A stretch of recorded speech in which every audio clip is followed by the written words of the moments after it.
The Carolina Panthers regular season may be over, but the real season has begun, and that is coach season as David Tepper hopes to find the right coach this time around. We'll look at some of the candidates the Carolina Panthers hope to talk to and some of the candidates that they've already talked to as we are full on in the coach season here in 2022.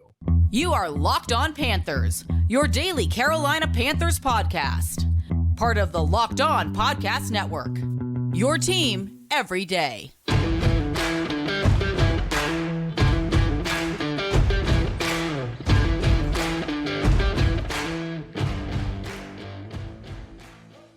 Welcome into another edition of the Locked On Panthers podcast, a part of the Locked On Podcast Network. I'm your host, as always, Julian Council, talking Carolina Panthers with you every Monday, Tuesday, Wednesday, Thursday, and Friday as the Carolina Panthers are amidst their second coach search under owner David Tepper. Make sure to watch our show and subscribe our show on the Locked On Panthers YouTube channel, where you can check out every single episode, and be sure to check us out wherever you listen to your favorite podcast. Just be sure to rate, review, and subscribe so you never miss a single edition of the show. And follow me, Julian Council, on Twitter at Julian Council, where every single Friday throughout the offseason, I answer your weekly Friday mailbag questions here on the show. To participate in this week's edition of the weekly Friday mailbag on Locked On Panthers, either at me or DM me on Twitter at Julian Council. Today's episode of Locked On Panthers is presented by Prize Picks. Prize Picks is daily fantasy made easy. Pick 2 to 5 players, and if they score more or less than their Prize Picks projection, you can win up to 10 times your money on your entry.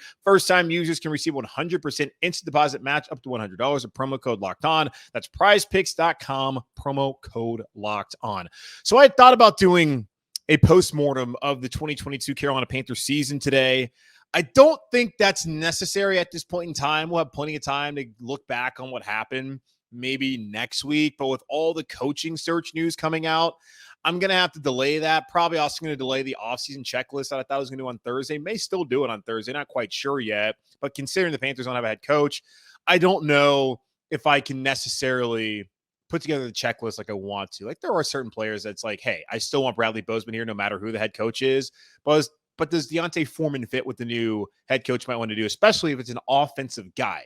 So not quite sure if I'm ready to do that. So let's look at the coaching candidates so far as news keeps coming out about who the Panthers have interviewed or who they would like to interview. And reminder, not every coach who the Panthers put out a request to talk to is going to want to talk to the Carolina Panthers. Like D'Amico Ryan, someone who has not had a request put out at this point in time.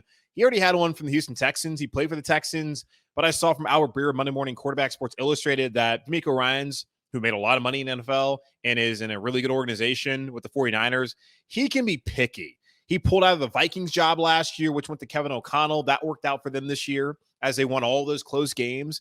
And he might not be interested in Houston, especially after what happened the last 2 seasons with both David Kelly and with Lovie Smith. And just how stable of an organization is that? So there are going to be coaches that might look at Carolina and not be interested. In my opinion, you look at this job, look at the Denver job, those feel like the top 2 jobs. Not quite sure which one's the best. I think I said the other day that Denver was the best job. Well, you have Russell Wilson. I get he had a down year. But the Broncos organization, yes, new ownership, they've been pretty steady. They have not been great like the Panthers since they both met in the Super Bowl 50 back in 2015. We look at the history of the Broncos, a little bit stronger history than what we have here in Charlotte, but I like the foundation here in Carolina. It's a young roster. You can bring a young quarterback who you can really mold, and that might be a benefit for some of the coaches that are going to interview here potentially in Carolina. So I think those are the top 2 jobs. The Panthers are absolutely in a great position because why would you go to the Colts? Jim Irsay, that's a situation that does not feel stable. I already mentioned Houston. And in Arizona, yes, you have Kyler Murray, but he's not going to be back until maybe October, November of the 2023 season. So that does not look like a job, also a bad ownership in Michael Bidwill, that I would want to go to. Maybe as a head coach, you get control of the roster as they also are looking for a new general manager in Arizona.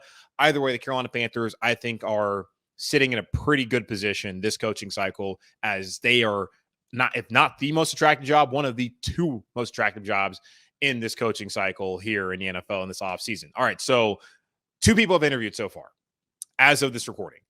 Jim Caldwell interviewed on Monday, the former Detroit Lions and Indianapolis Colts head coach. He's 67 years old. He spent time with the Buccaneers as a quarterback coach. He spent time, of course, in Indianapolis before being the head coach as an assistant head coach and a quarterback coach. He spent time as a QB coach and OC in Baltimore. The last time we saw him in the NFL, he was the Miami Dolphins assistant head coach and quarterback coach back in 2019. He has 18 years of NFL experience. His head coaching record, 62-50, 26-22 with the Colts, went to a Super Bowl and lost, 36-28 with the Detroit Lions, who have been to the playoffs 0 times since they fired Jim Caldwell. Yes, the Lions did America a favor by getting rid of Aaron Rodgers on Sunday Night Football, but the Lions are the same team that gave up 570 yards total to Sam Darnold and Ben McAdoo on Christmas Eve here in Carolina. So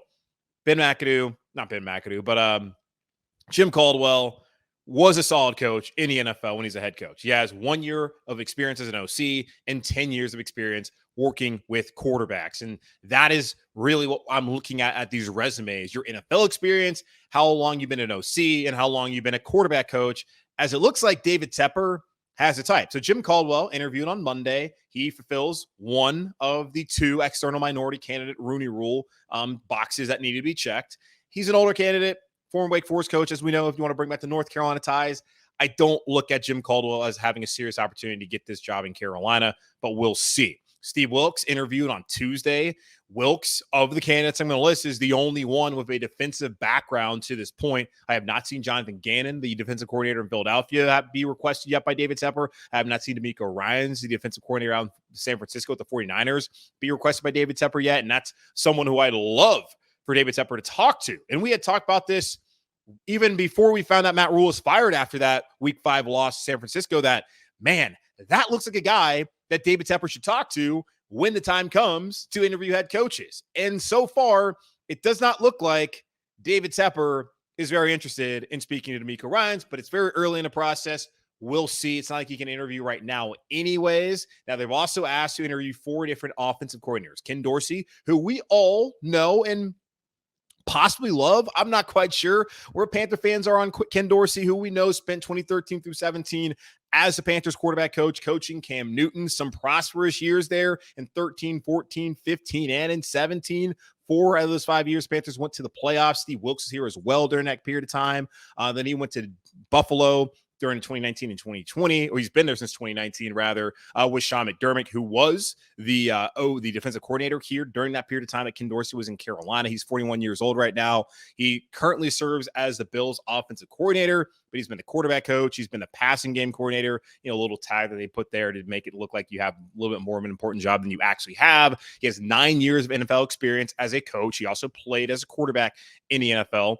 This is his first year as an OC, though, so very raw when it comes to that, and 8 years of experience as a quarterback coach. So Ken Dorsey, I love that he's been here before. I love that he played the position that the Carolina Panthers absolutely had to address, and that he's been working directly with quarterbacks. That he's worked with Cam Newton, that he's worked with Josh Allen, both of them who are very similar in build. And you wonder if he comes here, is Will Levis an option, or Anthony Richardson? Because those 2 guys certainly fit the build of a Cam and of a Josh Allen more than Bryce Young and CJ Stroud, the 2 quarterbacks out of Alabama and Ohio State. I'm not necessarily endorsing that, but I'm wondering, hey, you bring Ken Dorsey, maybe you can afford to sit there at 9 and take some of these guys with the physical traits, because he's worked with 2 quarterbacks that had the physical traits. And Cam came out immediately and was excellent. Josh Allen took him some time, but he's gotten there, and he's now a really damn good quarterback. So Ken Dorsey, one of the guys who the Panthers have requested an interview. I have not seen yet whether he has. Ben Johnson, 36 years old, currently the OC for the Detroit Lions. He spent the bulk of his career starting in 2012 in Miami with the Dolphins as an offensive assistant. From 2013 to 15, he was a Dolphins assistant quarterback coach. Also spent time as a tight end coach in Miami. He was the assistant wide receiver coach from 2016 to 17 in Miami, and was the full-time wide receiver coach in 28, was a lead one in 2018. He's been in Detroit since 2019, first starting off as a offensive quality control coach. Then from 2020-21, he was a tight ends coach. And this season, his first season in the NFL as an OC. He's had 11 years of experience in the National Football League, and 3 of them he spent working directly with quarterbacks as an assistant quarterback coach back again during 2013, 14, and 15 down in Miami, where he would have spent time with Dan Campbell, who is now the head coach with the Lions. The Lions have had an explosive offense all season long. We even saw that here in that Christmas Eve game. The Panthers defensively did a good enough job. Offensively, they blew them out of the water. So really weren't that concerned about what that offense could have done, but they were good. And we're not used to attributing good offenses with the Lions. And we saw that here in 2022. Ben Johnson's also from Asheville, North Carolina, was born in Charleston, was a walk-on quarterback during the Butch Davis era down in Chapel Hill. Never played. He was with Joe Daly, who currently is the wide receiver coach here in Carolina. So maybe he's someone who could be a holdover, considering they were in the same quarterback room and were both teammates at the University of North Carolina. So Ben Johnson apparently has been dubbed as one of these offensive geniuses. If you watch the game on Sunday night when the Lions had a chance to basically salt that game away, and when they went with the whole, like the pitch back on those, the quick screen, then the pitch, the running back, that then led to them having a large gain that almost was a first down. That was awesome. Like Ben Johnson, I see a lot of people on Twitter who are like, a lot of football film nerds on Twitter are like, yeah, that guy does some sick stuff on Sundays. So I could be into it. Also, they've asked to interview Mike Kafka, who is a former NFL quarterback, was at Northwestern, played for a couple places in the NFL. He started his NFL coaching career back in 2017 with the Chiefs as an offensive quality control coach under Andy Reid. He was in 2018-19, became the Chiefs quarterback coach, where he would have been, I think, first with Alex Smith, then with Patrick Mahomes, who, as we know, became the MVP in his second year in the league. And then in 2020-2021, was still the quarterback coach and also got that fancy passing game coordinator role. Then he left as Eric Bieniemy, as we know, still the OC there in Kansas City. He left for his own OC job, where I think he calls the plays, not quite sure he does, up in New York with the Giants, as they, with Daniel Jones, Saquon Barkley, had a season no one expected. They're going to the playoffs, and then they have a great chance this weekend to beat the Minnesota Vikings. 7 years of NFL experience, one as an OC, 4 years working with quarterbacks, also played quarterback in the league. He's 35 years old. So Mike Kafka spent a lot of years there with a great offensive-minded Andy Reid, with a great quarterback in Patrick Mahomes, and he's done a really good job with Daniel Jones this year, and also linking up with Brian Dable, who was in Buffalo, had spent also time in Alabama back in college under Nick Saban. But that is a pretty good resume. It's not much experience there, 7 years, but a lot of good quality experience that he's gotten in a short period of time. And the final offensive coordinator that they have asked to talk to with Philadelphia Eagles, Shane Steichen, currently 37 years old. His NFL experience dates back to 2011 through 2012 when he was San Diego Chargers defensive assistant. Then he moved over to the offensive side of the ball in 2013, going to Cleveland as an offensive quality control coach. Then went back to San Francisco between 2014 and 15, working as a quality offensive control coach there under the OC at the time, Frank Reich, who we'll talk about here momentarily. From 16 to 19, he worked as the Chargers, San Diego, and Los Angeles Chargers quarterback coach with Phillip Rivers, who will be a Hall of Fame candidate, and did a really good job. He was younger than Rivers and yet helped Rivers later stage of his career be a really good player and maintain as one of the better quarterbacks in the NFL. Then got Justin Herbert his rookie year, who came out the gate swinging, looked great. Pep Hamilton also did a really good job working with him. That was in 2020. And then since 2021, he's been the OC there in Philadelphia with Nick Sirianni. They're the number one seed in the NFC. That offense has looked great all season long. Maybe only 1 week, last week, it was Gardner Minshew played well against Dallas, and the next week they weren't good. But Jalen Hurts has been really good under him. I don't think a lot of people thought Jalen Hurts was going to come in and look this good as an NFL quarterback. Shane Steichen has worked with Phillip Rivers, Justin Herbert, Jalen Hurts, and done a really good job with all of those guys. Now, Rivers already a made man by that point in time, but Jalen Hurts and Justin Herbert, to work with those young guys early on in their career and to get them to this point so far, that makes him one of my top candidates, honestly. 12 years of NFL experience, 3 as an OC, 4 as a quarterback coach. I'm liking me some Shane Steichen. And then one other guy that they would like to reach out to and talk to is former Panthers quarterback, but also former Colts head coach Frank Reich, who is 61 years old. Him and Jim Caldwell on the older side, after all these guys are in their mid to late into maybe early 40s. So mid to late 30s and in early 40s of Ken Dorsey being 41. But Frank Reich, been in the NFL since 2006, started off the Colts as a coaching intern, worked on the offensive staff under Jim Caldwell as a quarterback coach between 2009 and 2010. Also worked as a wide receiver coach in Indianapolis and Arizona. Was a quarterback coach in San Diego before becoming the OC, where Steichen worked under him. Then he went to the Eagles in 2016 and 17 as the OC, was the OC during that Super Bowl when Nick Foles did the unthinkable and outdueled Tom Brady to hand the Eagles their first Super Bowl championship. And in since 2018, up until earlier this season, operated as the head coach of the Indianapolis Colts. 17 years of NFL experience, 4 years as an OC, 3 years as a quarterback coach. And I think he's a solid guy. He's a solid coach to me. The whole Andrew Luck thing blew up that organization. I don't know how much you can really tie to, I mean, Wentz, I guess, is probably his pick too, and then having Fultz out there. I don't know how much of it really is on Frank Reich as far as the roster building, with the quarterback situation.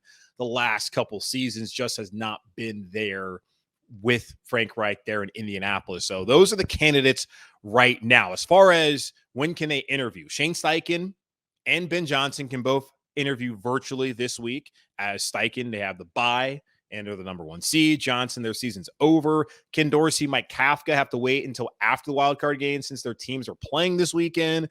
And then the Panthers also need to have to do another interview with one more external minority candidate. Yesterday, I've talked to Wilks, who is not external. They've talked to Jim Caldwell, but they need to talk to one more external minority candidate to satisfy the Rooney Rule. Maybe that's D'Amico Ryans. Maybe that's Leslie Frazier. Maybe that's Gerard Mayo. I don't know who else could be.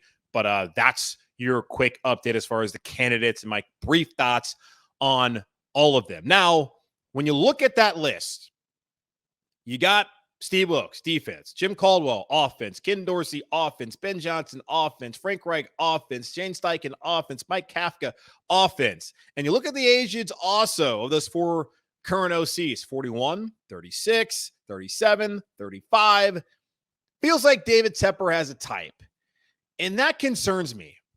Does Steve Wilks actually have a chance to get this job when you look at what David Tepper appears to be truly interested in his next head coach? We'll talk about that here in just a moment on Locked On Panthers.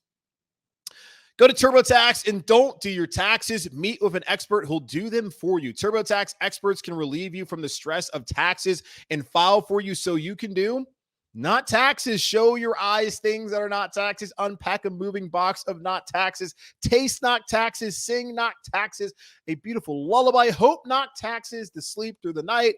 Grab a saddle and ride not taxes into the sunset. With TurboTax, an expert will do your taxes from start to finish, ensuring your taxes are done right, guaranteed, so you can relax. Feels good to be done with your taxes, doesn't it? Come to TurboTax and don't do your taxes. Visit TurboTax.com to learn more. Intuit TurboTax, full service products only, video meeting while experts does your taxes required. See guarantee details at TurboTax.com/guarantees.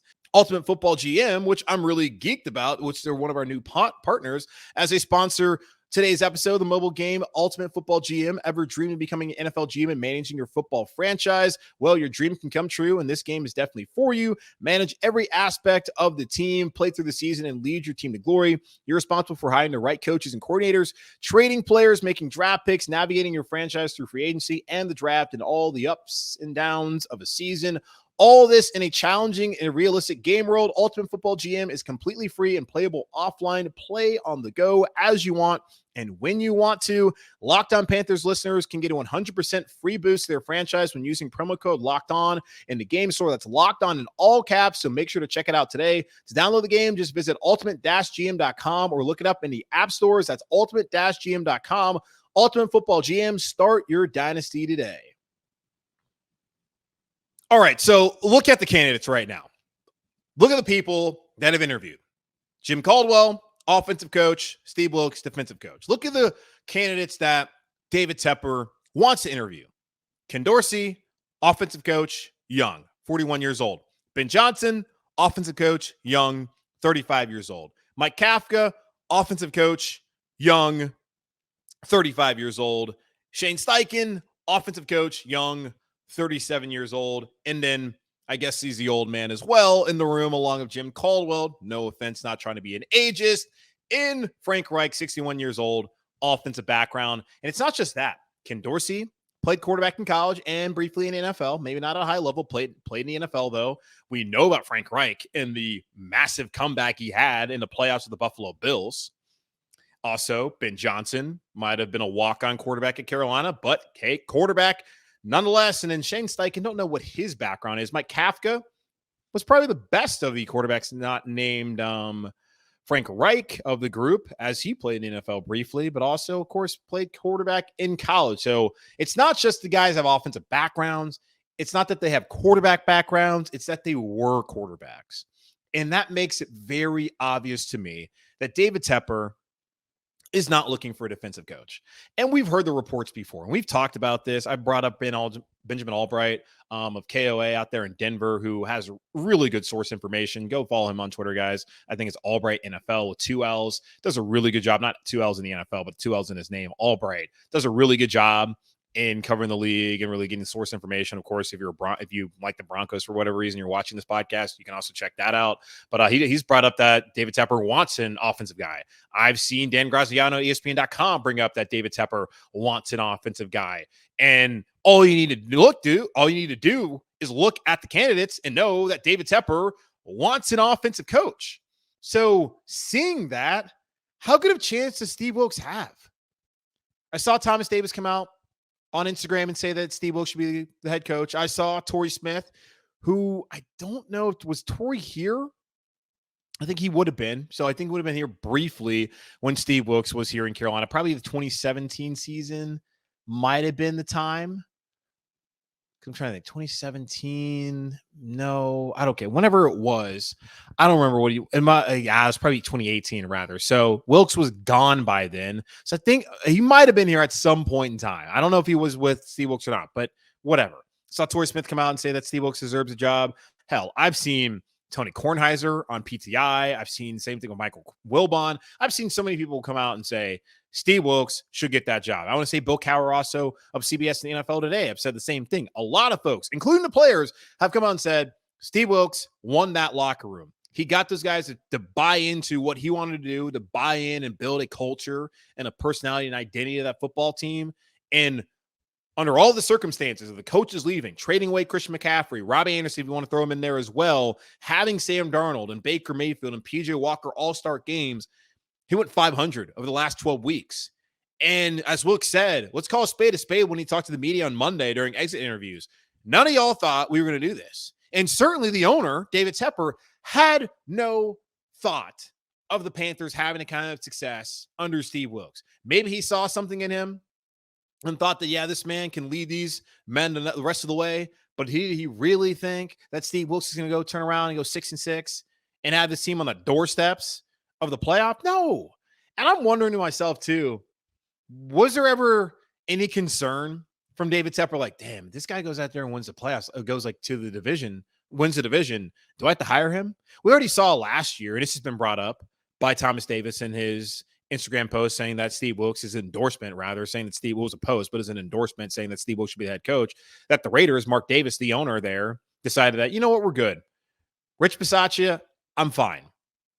I want Josh McDaniel. And we see how that has worked out so far. As Josh McDaniels wasn't a good head coach in Denver, and he's turning out so far to not be a great head coach in Las Vegas. 1 year, but still, that was a team that a lot of folks thought was supposed to be competitive. And the entire AFC West was supposed to be competitive, but the Chiefs ran away with the division once again. Would David Tepper be repeating the same mistake as Mark Davis, one of his fellow owners? We've already spoken on this podcast about how, on the soccer side of things, that when he fired Miguel Angel Ramirez, you put Christian Lattanzio, who had experience in MLS, as the interim manager, and eventually hired him to be the full-time manager here with Charlotte FC. So we've already seen David Tepper look at a guy who came in, helped galvanize the team, got them close to the playoffs, just came up short, but someone who brought the players back to loving the game and enjoying going to work every day, which is what Lattanzio did with Charlotte FC, and Steve Wilks certainly has done in this locker room, where these guys respect the hell out of him as a man, as a coach. So are we making this mistake here, David Tepper? Because it looks like you're not interested in Steve Wilks. Because all the candidates I've seen there, like Jim Caldwell, to me, that looks like a Rooney Rule. I'm just being honest with y'all. That's what it looks like to me. that he's just here to fulfill the Rooney Rule. And whenever he brings in, maybe if he brings in a defensive guy, especially if it's not D'Amico Ryans, like, okay, Leslie Frazier probably deserves another opportunity as a head coach in the NFL. I mean, yeah, he definitely deserves another opportunity in the NFL, considering a lot of the guys that have gotten second chances. Josh McDaniels, who we just talked about, deserves another opportunity with the job he's done in Buffalo with that defense. So if he brings him down here, just based off of the entire candidate list, to me, that's going to look like, okay, just a Rooney Rule. If he brings in like Pep Hamilton, I'd be thinking, okay, maybe there's actually something to it. Gerard Mayo, feel the same way. Brian Flores will feel the same way as far as just Rooney Rule because it's two offensive guys, and he clearly wants an offensive guy to be his head coach. I felt like from the beginning that Steve Wilks wasn't going to get this job when he first became the interim head coach. And throughout the whole process, I've still felt like Steve Wilks is probably not going to get this job because David Tepper is showing you right now that he doesn't want a defensive coach. He wants a young coach who coaches offense and also has experience working with quarterbacks. And not just that, was a quarterback and still in his heart is a quarterback. So that's what it looks like he's looking for. Certainly doesn't sound like he's looking for Steve Wilks. Wilks got the chance to interview, but doesn't really look like he's getting a serious shot to be a Carolina Panthers head coach. Could be wrong, but what has led you to believe that David Tepper would make the right decision? Was it Rock Hill? Was it Matt Rule? Was it Miguel Angel Ramirez? Was it all the random Tepper Sports and Entertainment execs that left? What about David Tepper would lead you to believe that he would get this wrong? Oh, that's right. Everything. Now, Betonline, there are friends over here on Locked On, and they do our sponsors for betting and all that kind of stuff for all y'all out there. They came out with the odds for who the top candidates for the Carolina Panthers are to be their next head coach, and I was certainly surprised by the man who's on top of the list. We'll get into that here in just a moment on Locked On Panthers. Panthers regular season is over, but the NFL season is still going on as the playoffs are getting underway. Super wild card weekend. And of course, there's so many sports out there, which means you can play Prize Picks. So how does Prize Picks work? Pick 2 to 5 players. If they score more or less than their Prize Picks projection, you can win up to 10 times your money on your entry. No competing against other people. It's just you versus the projections available. Prize Picks offers projections on any sport that you can watch. This includes the NFL, the NBA, Major League Baseball, the NHL, PGA Tour, men's and women's college basketball, soccer, NASCAR, tennis, cricket, and so much more. Entries can be made in 60 seconds or less. It's that easy, safe, and fast. Withdrawals currently operational in over 30 states and in Canada.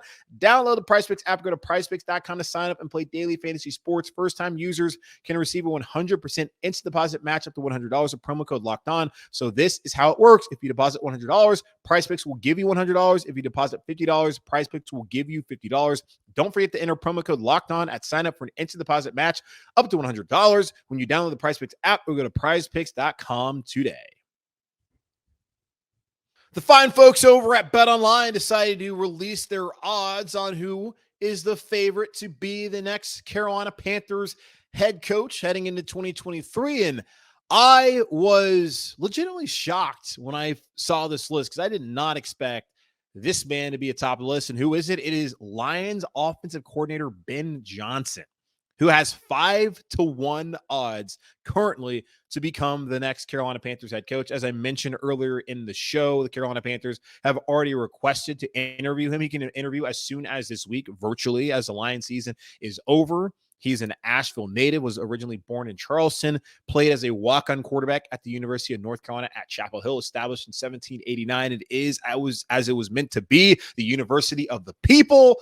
So Ben Johnson, offensive wonderkin, as is what everyone's looking for in the NFL, as no one can come up with any sort of unique idea. It's like, hey, let's go get an offensive coach who's really good with X's and O's. And I'm not going to sit here and say he didn't do a great job because he did an outstanding job. And the Lions were actually watchable. Because typically for me, it's like, oh, damn, the Lions are on. It's Thanksgiving Day. Why are we doing this? And he had me enthralled. I'm still confused by what the hell they were doing in that final drive, playing for a field goal, which then allowed Buffalo to go down there with enough time and win the game in regulation. But that's not really important to this conversation. Ben Johnson has spent a lot of time, as I mentioned earlier, in the NFL. He's only spent 1 year, though, as an OC, and that is something that concerns me. I don't necessarily love guys that don't have a ton of experience operating their own offense and really just being the leader in that room. But just because he's a good offensive mind does not mean he's going to be a good leader. And first and foremost, that's what you should be looking for when it comes to these coaches, leadership. And Steve Wilks, as we already know, has demonstrated that. I just don't know enough about Ben Johnson. I'm going to try and talk to some people here over the next week or so about these candidates from those individual cities. Probably not going to invite our friend from the Locked On Lions because I know you guys didn't love him. So I might find another Lions person to talk to. But I'm going to try and talk to some people who host some of these podcasts to Locked On, but also some other people I know who work in these markets that I think can give us some really good insight on some of these candidates. But I was interested in, not interested, I was surprised rather, that Ben Johnson was the top candidate. Again, 36 years old, spent most of his time in Miami with the Dolphins as an offensive assistant, and then now is the OC in Detroit, his first year where they had a really good high-powered offense, which is still shocking. The Detroit Lions had an offense that you want to watch. And I've seen people on Twitter, either at me or they've been talking amongst themselves, Panthers Twitter, about how they would rather have something different offensively, that they don't want to have Ron Rivera 2.0, which is what they look at Steve Wilks being. As we've seen, he's a more conservative coach. He might have said all about how he want to be aggressive when they were playing against Tom Brady because Tom Brady's the GOAT and yada, yada, but he wasn't aggressive in those situations. So I have a hard time really believing that he's going to be aggressive because we've already seen it play out that he really doesn't want to be aggressive. But we know he's a good leader. We know these guys are behind him. So leadership's important, and I understand the appetite to actually have a high-powered offense. But we already saw Steve Wilks put out the best offensive output in Panthers history, and we saw how well they ran the football, and you got to be able to win in the trenches first and foremost anyways, folks. So if you can't win in the trenches, it doesn't really matter how good your quarterback is because they don't have time and they don't have a running game to really help them out. Like Buffalo, high-powered offense. At some point in time, I just feel like they're going to have to find a running game and that Josh Allen can't just be dependent upon to be the guy that wins the game for them week in and week out. It works a lot, but is it going to work enough to get them to the Super Bowl? Maybe it will. I don't know. I just think you got to have some sort of balance. But Steve Wilks has shown and demonstrated that he can adapt to his personnel and he can get them to have an offensive identity when they certainly don't have the offensive personnel skill position-wise and at quarterback-wise that you would think you would need to have a consistent offense throughout the season. And we saw it was up and down, up and down. But when it was good, it was good. When it was bad, it was bad. He's going to have a really good offensive game plan in order to get this head coaching job. As again, he interviewed on Tuesday. Now, Steve Wilks, speaking of Steve Wilks, according to Betonline, he has a 21-4 odds to be the next head coach, plus 525 as well. So the second best odds to be the next head coach. And I like that. I think he should be right now the front runner until more candidates emerge and we know how far this is going. But right now, to me, he should be the front runner for this job. Someone has to blow David Tepper out of the water and demonstrate not just offensive acumen and a plan of how to develop a quarterback who they want, but also the leadership and be able to galvanize his locker room that is obviously going to be upset if Steve Wilks does not become the head coach. Shane Steichen, who I'm also kind of liking a lot as far as the external candidates, probably my top one right now. Shane Steichen, 11-2 odds, plus 550. Jim Caldwell, currently 7-1. Frank Reich, currently 8-1. Ken Dorsey, also 8-1. Looking at some of the other coaches of note, well, let's just go through them all. Dan Quinn, who I figured would get an interview because of his relationship with Scott Fitterer, but maybe not, as we've seen the trend so far is offensive guys, and most teams are already going out there and saying, like, hey, this is who we want to talk to. It's basically the same guys. But no Dan Quinn here. And Denver looks like that's also a place that Dan Quinn might end up at. Jim Harbaugh, 12-1. As we talked about, Jonathan Jones, CBS Sports, formerly the Charlotte Observer, Tar Heel as well, came out and said that he reported, rather, that Jim Harbaugh's camp been the ones that have been interested in Carolina more than Carolina's been interested in Jim Harbaugh.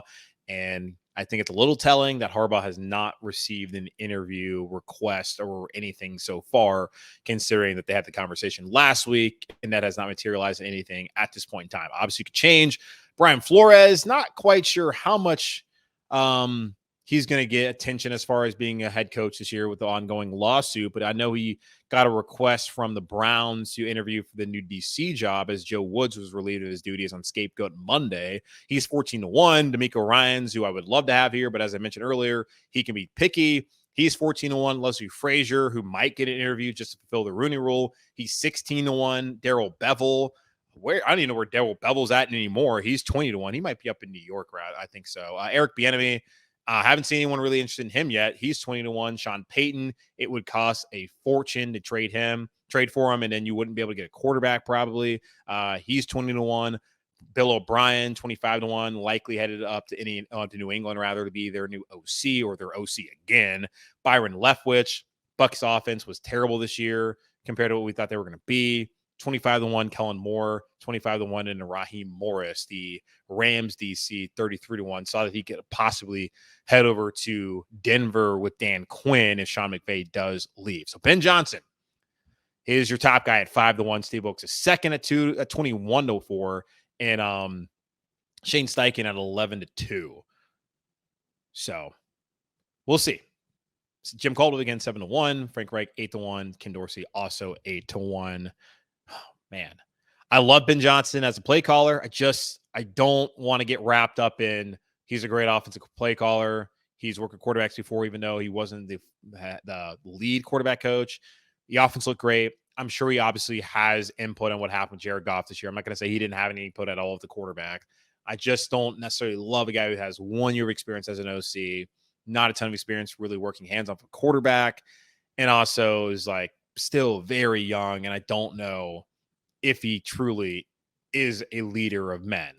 And Wilks said he's not just a leader of men, he's a leader of people. So we'll see how it plays out. But that's the odds right now, according to betonline.net, as it pertains to who the next Carolina Panthers coach will be.